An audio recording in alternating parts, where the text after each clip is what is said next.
Hello. I'm going to start with a question. And this is the question. What has been the most important policy in reducing carbon emissions over the last 10 years? I mean, there have been plenty, so I'll narrow it down to four, the top four. And in top slot is renewable energy, particularly wind and solar. This is spreading throughout the world. It's getting more efficient every day. It's not efficient as number three, which is hydropower, which has always been important but continues to be key.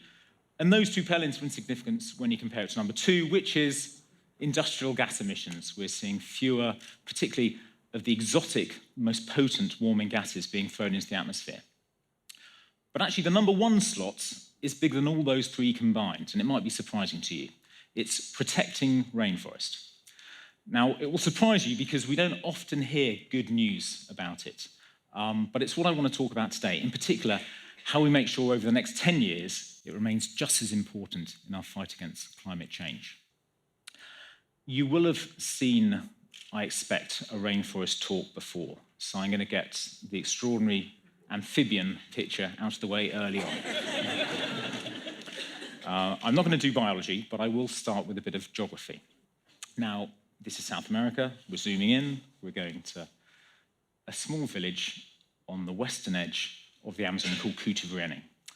And Cuti sits on the western edge of the arc of deforestation of the Amazon. So this is basically where, to the west, you see degraded ex-forest, and to the east, you see the pristine habitat of the little fellow earlier would enjoy. And the reason I wanted to tell you about Cuti is because it's emblematic of so many indigenous communities in the tropics. 10 years ago, Cuti was 300 kilometers from any chainsaws. Then it was 30 kilometers, and then 5 years ago, a gang of loggers walked into the village and offered them $10,000 for their 40 cedar trees. Now, this was a tempting offer. The community was suffering from malaria, it had very high levels of malnutrition, and even though $250 a tree for something that's probably worth 50 times that at least, didn't seem like a good deal, even though they could see from the communities to the west that loggers weren't the people you wanted to deal with, because it wouldn't end with the best trees. They would try and lend you money, put you into a position of debt bondage. Even though they knew all those things, it was still very tempting, because if you have a sick child and they need to get to hospital, that's 8 hours by boat away. How do you pay for the fuel? If you have, as I say, 4 out of 5 children suffering from malnutrition, it's very difficult to think how you're going to find the cash for that emergency bag of rice. And so while it's easy to paint the loggers as a terrifying, destructive force, the real driver to deforestation here is poverty. We could get rid of the logging gang very easily, but their barriers to entry are so low, there'll be 20 more queuing up behind them. The real issue instead is finding an alternative for a community that's been dependent on the rainforest for absolutely everything for generations, for a community that in return has been the best possible custodian of that rainforest, right up until the point when poverty and the pressures of change means the last asset they have to sell is that forest. This sort of piecemeal destruction, let's call it degradation, is now the biggest threat facing the rainforest. And that's partly because of the good news that I mentioned earlier. So one form of deforestation is actually in decline, the clear-cutting, industrial deforestation that you'll be familiar with from so many terrific Greenpeace campaigns. That is actually now starting to slow. We're not out of the woods yet, but it is on the way out because it's a commodity play, and this is important. The reason that it was so easy to clear-cut so much forest is because we didn't care where our soya or our palm or our beef came from. We didn't care so long as it was cheap, and therefore demand was there. When demand starts to falter, because we have terrific campaigns, or because the Brazilian real goes through the roof, or because, and this is the real key one, because the United States starts making their own ethanol, then you will actually start to see rates of deforestation start to fall. As I say, it's not over yet, but we now know how, from the top down, to control this awful trade. That does leave us with a problem, though. Namely, what are we going to do about the 260,000 acres we still lose every day? The irony, of course, is that these are not acres lost every day. These are individual trees. But, and this is the shocking thing, if you add it all up, degradation is actually destroying more rainforest than any clear-cutting or any industrial deforestation today. What it's actually doing is twice as much forest. Some studies think it's even 4 times as much. So it really is the priority. Now, you would probably think that if we can sort out soya, if we can sort out palm, or at least get towards that, we can do something about this trade. Surely there must be 101 regulations to stop the illegal timber trade. Surely, if you think about it, roundwood timber is conspicuous enough that there must be a way to prevent this. The funny thing is, though, this is such a high-value trade, the illegal loggers will always find a way of circumventing those regulations. Let me tell you the most popular way of doing it at the moment. Let's say you have a legal logging concession. You're allowed to take wood out from there, but you've used up all the mahoganies and the cedars. So what you do is you go to somewhere like Cutivrieni, you offer $250 for a cedar tree, chop it down, ship it back to your concession, 100 miles away normally, and then you forge the paperwork and send it on its way. It's basically money laundering, but for logs. What's really interesting, though, is that sometimes they don't just take the tree, they take the trunk, they dig the thing up, they shift that 100 miles, they dig a hole, pop it in there, pat it down, and claim that this tree has always been there, so of course it must be legitimate. Now, that sounds like a lot of work, I think you'll agree. I mean, this is 100% humidity, this is 100 miles.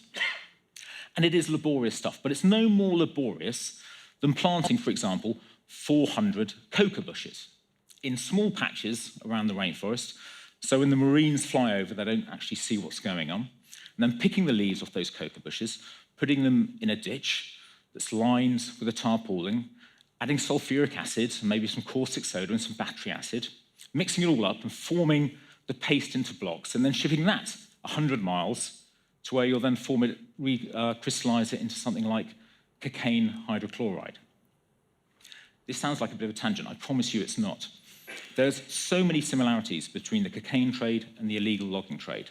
Not least, it's the same people and often the same places who are running it. It's also immensely profitable. And if you look at the value that you can get from taking cocaine from rainforest to retail, it's pretty much the same markup as you're going to get from doing the same with mahogany. It's also, though, and this is the key thing, a trade that we've been very bad at stamping out. And in fact, the hopeless success that governments have had stamping out cocaine from the retail end is exactly why the only way we can do anything about illegal logging and the huge amounts of forest degradation it causes is by doing it from the ground up. And let me explain why. It's not like soya, it's not like palm. It doesn't respond to the commodity controls from the top down. This is a trade that, likely or not, is negotiated tree by tree on a muddy path somewhere in the rainforest. It's informal, it's dispersed, it's, I suppose you would argue, local. And this is the key thing. And the local element of this trade is where the solution lies, and what lies behind the Cool Earth model. Because at the end of the day, often as not, a tree will be sold off to realize short-term cash for medicine, for fuel, for food. And Cool Earth has come up with a way of offering an alternative to that. Anyway, back to Cutivrieni. When the loggers came in 5 years ago, the man that they were actually making that offer to is Cesar Bustamante. You couldn't come across a more impressive individual. Cesar is the chief of Cutivrieni, and he's a member of the Ashaninka nation, which is Peru's largest indigenous group. Through a huge stroke of luck, Cesar was able to call on the advice of someone else. This is Dilwyn Jenkins. Now, Dilwyn, we tragically lost him last year, but he quite simply is the most ballsy and effective anthropologist Peru will ever see. He's been working with Ashaninka for 30 years, and as soon as he got this call, which was within hours of the loggers turning up, he said, you should probably talk to Cool Earth. They might be able to help. And we could, and I've got to say, not with anything particularly clever. What we did is we sat down and said, how about we cobble together $8,000. We'll give you half now, half in a year's time, as long as you don't give in to the loggers and you keep the tree standing.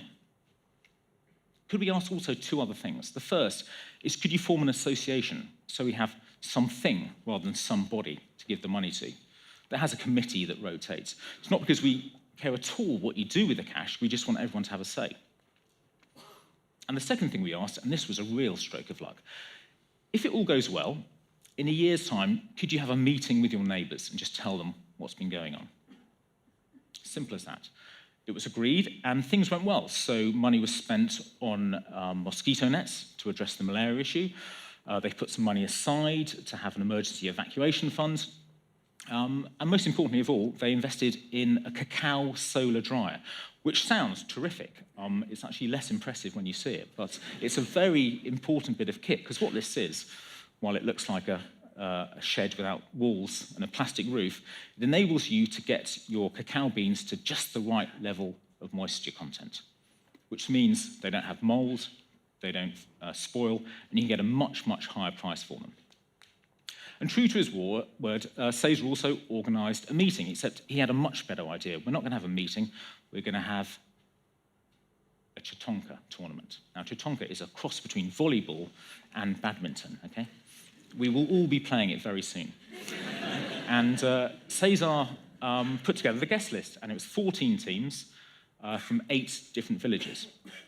And it was a great success. And lo and behold, at the start of the next year, we didn't just have Kutavreni as a partner, we had 9 other villages. And then the next year, more Chitonka, a pig raffle, which is what it sounds like. More rainforest saved. And it's worked out very well, it seems. So let's have a quick look at the impact on the communities. Well, the key thing, and I cannot underestimate how important this is, incomes have risen by 70%, simply because of more solar cacao dryers and the like, and better access to markets. Think what that does when you have a logger coming into your village offering. You're in a far better position to say no. And what about the forest? Well, Cool Earth only operates where, as you'd expect, the forest is under imminent risk, where within the next 18 months or so we think it's going to be destroyed. And where we're operating with the Ashaninka in Peru, over the last 5 years, the canopy loss has been 29%. In the communities that were good enough to partner with Cool Earth, less than 1%, which is a wonderful statistic to boast about. But what's really exciting is because thanks to all that Chitonka, these are neighbours, they're contiguous communities of rainforest. And the result, when you put that number into acres, it's 150,000 acres that's in community control, but it's actually well over 1.5 million acres that is shielded by that community forest. It's having a far bigger impact than we ever thought it would be the case. So that's great, but the best bit, and this really is the best bit, is how little Cool Earth does. We make small grants, we do small investments, we provide a helping hand, but all the decisions are made on the ground by local people. And this means that we don't have to just work in 3 projects now in Peru, or indeed in Ecuador, or the Democratic Republic of the Congo, or Papua New Guinea, where incidentally the sports day is the most exciting canoe race you will ever see. We can work pretty much anywhere. So we're now well on our way to having over 1 million acres in the hands of indigenous communities. And thanks to the tournaments, that's shielding well over 10 million acres. This means Cool Earth, and I'll admit we're a small outfit, are protecting more forest through this type of community partnership than any NGO, than any government even. And what's more, we can carry on growing. Thanks to those tournaments, we're going to be doubling our size in 18 months. Now, one of our favourite supporters doesn't just think that we're saving the rainforest, he's actually very kindly said that we're probably saving the world. And of course, we would agree. So if there's one thing that I'm going to leave you with, it's this. Next time you think about saving the rainforest, I really do hope you're going to do it very soon. Forget about the tree frogs. Put your support instead behind local people, like those families in Kutuvrieni, because they'll always get the most out of keeping the rainforest safe. But boy, will we all benefit. Thank you very much.